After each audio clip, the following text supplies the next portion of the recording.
Guys, brand new day, brand new show. I cannot tell you how excited I am because not only are we talking about one of my favorite subjects, which is food, I have a company in studio, a delightful lady, Chef Amrita Raichand. Amrita, great to see you. How are you? Great to be here, Hrishi, again at the studio, but for different reasons this time. It warms the cockles of my heart that you're a firm believer in radio. The couple of times that you've been here for interviews, you've gone away with big, beaming smiles. What is it about the medium that really touches you? I think it's a very interpersonal relationship that radio helps you create with a very different segment of an audience, which we on TV miss out on. And you know how you want to have that special relation with every member of your family, no matter which part of the world they live in. I think this is that other special corner which fills the gap of your extended family. And I was just thinking, we're not greedy. Unlike, visual mediums which force you to leave everything and just sit in front of the screen, we say we're happy to be ambient listening. So you can drive and listen to us. You can cook and listen to us. You can hang with family and listen to us. So I think that it's beautiful that our listeners get you as ambient listening. The reason Amrita is here is Beyond the Plate with Chef Amrita Raichand and Hrishi K is a weekly show that we've launched today. It's going to come to you every week on the 94.3 Radio 1 network. The idea is to provide you guys, our cherished listeners, information on food prep, appreciation and culture without compromising on health. This radio show is for people who just love to eat. Okay, we're going to start off with healthy is not boring. Healthy is not boring is pretty much a byline in your life, and I'd like you to explain that, Amrita. So Hrishi, before we understand the whole concept of healthy is not boring, it's important to understand our relationship with food. What's happened is over the years, our taste buds have become so conditioned to preferring, highly flavored processed foods that they've become desensitized to natural, wholesome, healthy food, which is why I started working on this whole, concept of healthy is not boring by trying to touch upon different aspects of food preparation and food presentation. Now, I'll give you an example. In the early 1970s, an experiment was held and the subjects were given what looked like a perfectly great plate of meat and fries. Now, the catch here is that it was done under specialized lighting, which made the food look the way it looked. When the lighting changed, when these people ate that food, they loved it, they ate it. When the lighting changed to normal lighting, they realized that the meat was actually blue, the French fries were actually green. Wow. The moment they saw that, they lost their appetite and some actually fell sick. Now, what this goes to show is that our acceptance of food doesn't just depend on the ingredients that go into that dish. It also depends upon our relationship with the food, how we perceive the food, how we feel when we eat that food, which brings me to the point of presentation. So presentation is one of the key aspects that actually can turn healthy into not boring food. Well, I know how you chefs operate. The moment you have a theory and you start believing in that theory, it's time to experiment on near and dear and loved ones. So for the theory to achieve reality, what do you do, Amrita Raichand? Do you know chefs better? You know me quite well. And you know where I come from. And I guess that's what's leading you to believe that there must have been a bakra in my life, and you're absolutely right. And the bakra was my child. In fact, my entire process of approaching food in the way I do started with my son, starting to try solid food. So at the stage of weaning him is actually when I started experimenting with this whole process of turning healthy, not boring, because I could not bear to see my child not eat the food. That so-called healthy plate of food that I had made with so much love. I couldn't bear it that he would sometimes just flick it or just get up and leave or scrunch his face. Yeah, a mother's ego is quite something that you can't fight. So that kind of really made me work hard on that, in that space. I would give him a regular bowl of porridge. He would make this really sad face, and no mother likes to see their child sad. So I then, after of course lots of trials and errors, I just added that same bowl of porridge into a very pretty glass. I layered it with some colorful fruits and nuts. I chilled it overnight. In the morning, when I served it to him for breakfast with a dash of dark chocolate chips, it was just gobbled upon. Wolf down. Totally wolfed down. And that's what made me realize that, my God, presentation is so important. And what was different in both the meals? Nothing. Zero, only presentation, because it had the same ingredients, the same healthy nuts and fruit made with same oats, which are really high in dietary fiber. Just presented beautifully and gets wolfed down, in your words. Yeah, so just to sum up, need to know facts on preparing that bowl of overnight oats would be. The fact that it took the exact same time, in just adding that little bit of creativity to it, the fact that it is so healthy, and the fact that when you see that happy child, you automatically become that happy parent. Need to know facts just to wrap up. Nuts and fruits hidden inside the chilled overnight oats. She took the same time to prepare this. If she had decided to go the regular route, which is make regular porridge, as opposed to making this appealing dish, it would take the same time. So presentation is so key. And obviously, Amrita, there's a reason why hashtag food porn is constantly trending. Yeah? Absolutely. Guys, Beyond the Plate with Chef Amrita, Raichand and me, Hrishi K, comes to you week after week. We'd love you to interact with us. We have a WhatsApp line, 9833-943-943.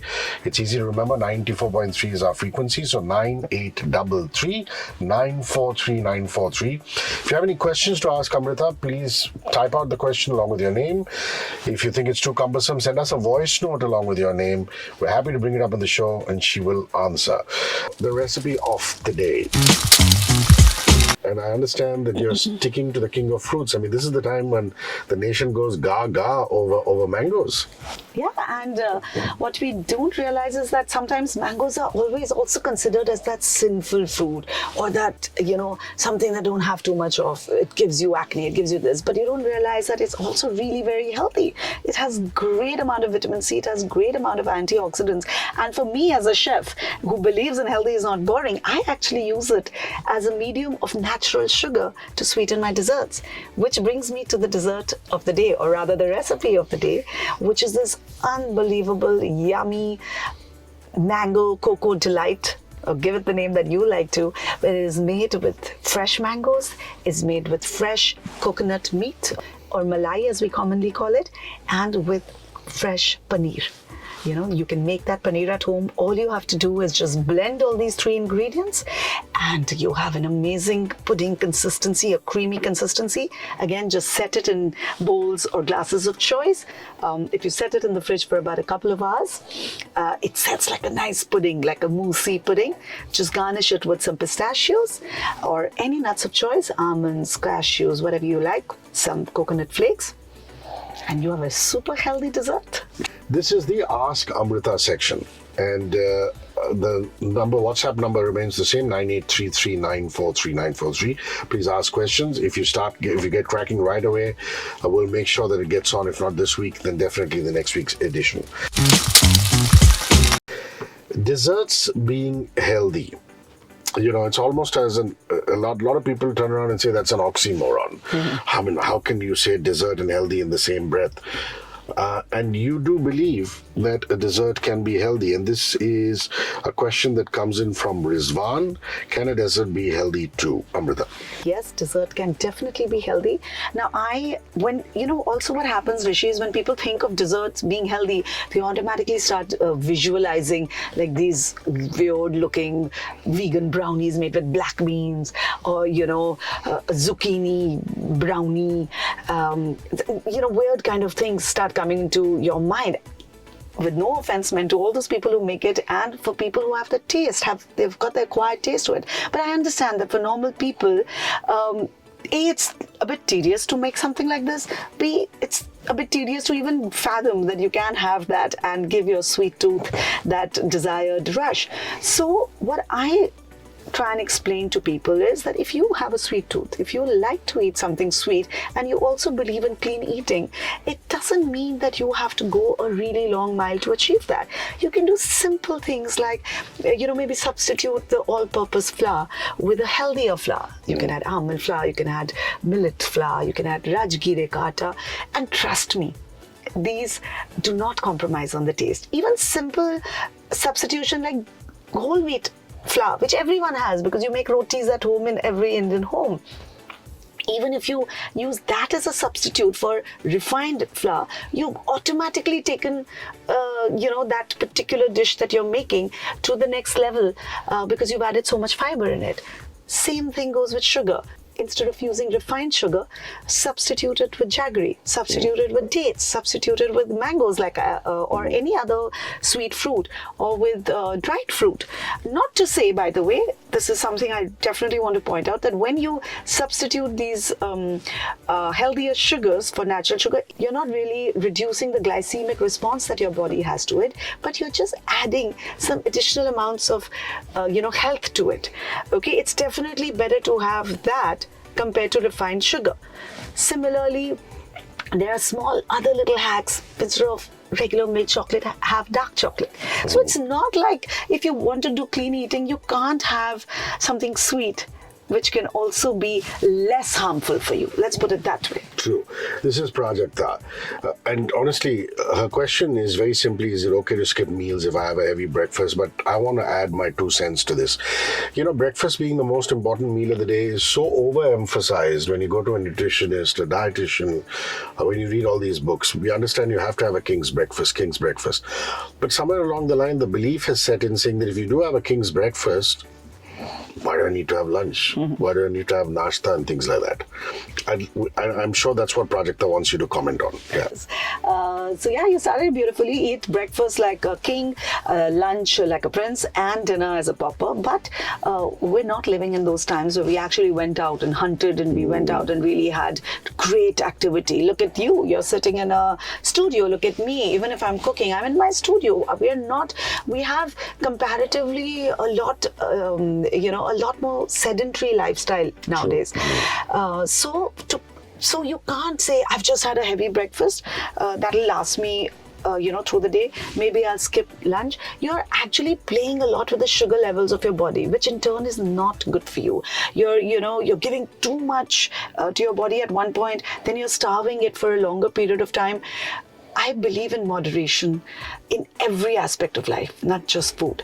And therefore I feel, and also that depends on your lifestyle. Some people wake up very late. They actually start their day by noon. Yeah. So that's their first meal. Now you want to call it lunch, brunch, or, breakfast, that's up to you. But then you can start your day from that point, eat healthy at that point, and then move on slowly by giving yourself stipulated intervals and just balancing out the calorie intake accordingly. Just don't do things because you have to do it. Your day is starting at 12, you're waking up late, you're not doing much. Why do you need that heavy duty breakfast?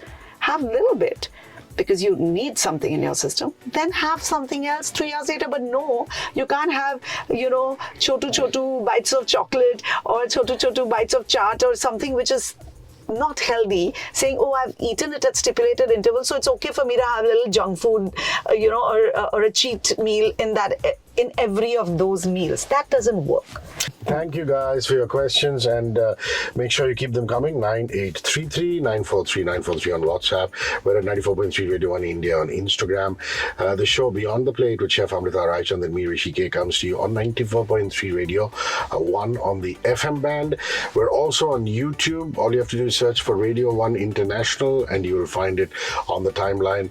Amrita, this is really special, and till next time, take care of yourself and come back with lots more to talk to. Thank you, and watch out for the recipe of the day in my Totally, yes, on Instagram.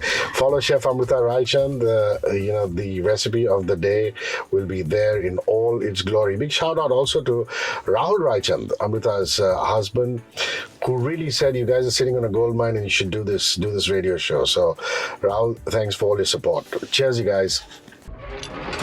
94.3 Radio 1.